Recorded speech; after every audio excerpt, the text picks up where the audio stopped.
ఏంటంటే నా సాక్ష్యం ఏంటంటే నేను ఈ జనవరి 1 రోజు మొదటి నెలలో మరి 17 తారీఖు ఉజ్జీబసభలు జరిగినాయి. 3 దినాలు ఉపాస ప్రార్థనలో.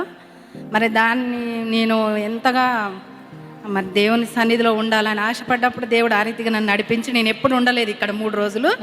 ఆ 3 దినాలు ఉపాస ఇక్కడికి వచ్చారు, ఇక్కడనే ఉన్నా. 3 దినములు ఇక్కడనే ఉన్నా ఉపాస ప్రార్థన అయినప్పుడు నేను ఒకటే ఆశపడి ఉన్నా. నా కుమారునికి 7 జాబులు వచ్చినాయి. 7 జాబులలో కూడా ఏ జాబ్ కూడా ఒకటి సెలెక్ట్ కాలేదు.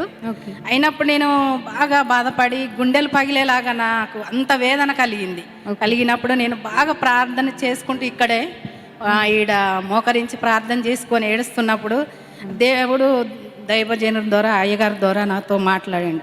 సహోదరుడు, నీ కుమారుని గురించి నువ్వు బాధపడుతున్నావు, నీ కుమారుని నేను పట్టుకున్నాను, నీ కుమారునికి నేను విజయాన్ని ఇస్తాను, నేను అత్తుకున్న బిడ్డ నీకన్నా ఎక్కువ నేను ప్రేమిస్తున్నా, నీ కుమారునికి ఉద్యోగం వస్తుంది, నువ్వు దేని నిమిత్తమై ప్రార్థిస్తున్నావు ఆ ప్రార్థన ఫలము నువ్వు చూస్తావు ఈ వారంలో అని దేవుడు డాడీతో మాట్లాడిండు.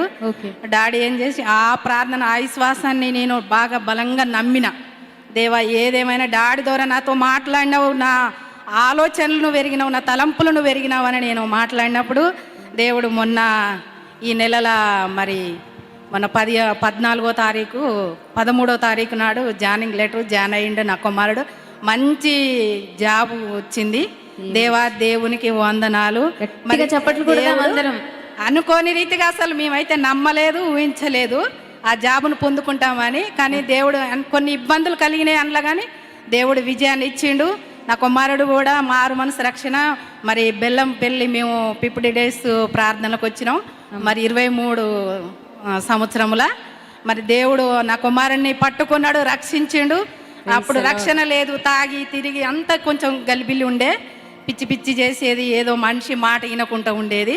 నేను అక్కడికి వెళ్ళి అక్కడ కూడా 3 రోజులు 50 days ఉన్నప్పుడు దేవుడు నా కుమారుడిని పట్టుకున్నాడు. చిన్నాడు మంచి సాక్ష్యం. అంటే ఇది బలమైన సాక్ష్యం నా జీవితంలో. ఏదంటే ఏమున్నా లేకున్నా దేవుడు నా కుమారుడిని పట్టుకున్నందుకు అదే బలమైన సాక్ష్యం. ఎందుకంటే ఈ వారం 22వ తారీఖు శనివారం 5 గంటలకి యొక్క సికింద్రాబాద్ ఏప్రిల్ మీ అందరికీ తెలుసు ఫుట్బాల్ గ్రౌండ్లో 5 గంటలకి మీటింగ్. కుటుంబాలుగా చుట్టుపక్కల ప్రాంతాల్లో ఉన్న మా బిడ్డలందరూ పాల్గొని ఈ న్యూస్ అందరికీ తెలియజేయండి. దేవుడు మీ అందరినీ దీవించును గాక. ప్రైజ్ అలా. ఒక్కసారి ఈ వాక్యం వింటేనే అసలు దేవుడే వచ్చి చెప్పినట్టుగా ఉంది, మాకు దేవుడే మాట్లాడుతున్నట్టుగా ఉంది. ఎంతో ఆదరణ.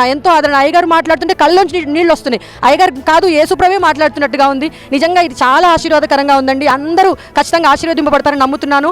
ఎవరైనా వచ్చి అసలు ఈ ప్రతి మీటింగ్ కాదు, ఒక్క మీటింగ్ అటెండ్ అయినా కూడా ఖచ్చితంగా ఆశీర్వదించబడతారు. మీరు ఎన్కేఎన్ఆర్ గార్డెన్స్లో మీటింగ్ పెట్టడం మాకు చాలా ఆశీర్వాదకరంగా ఉంది.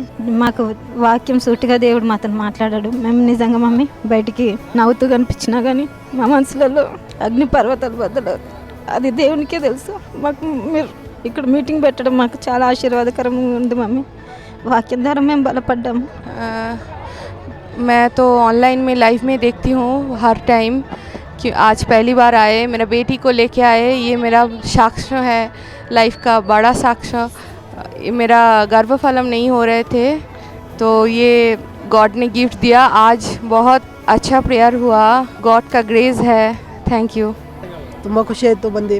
ತುಂಬ ಚೆನ್ನಾಗಿದೆ. ಪ್ರೇಯರ್ ಮೀಟಿಂಗ್ ಕೂಡ ತುಂಬ ಚೆನ್ನಾಗಿದೆ.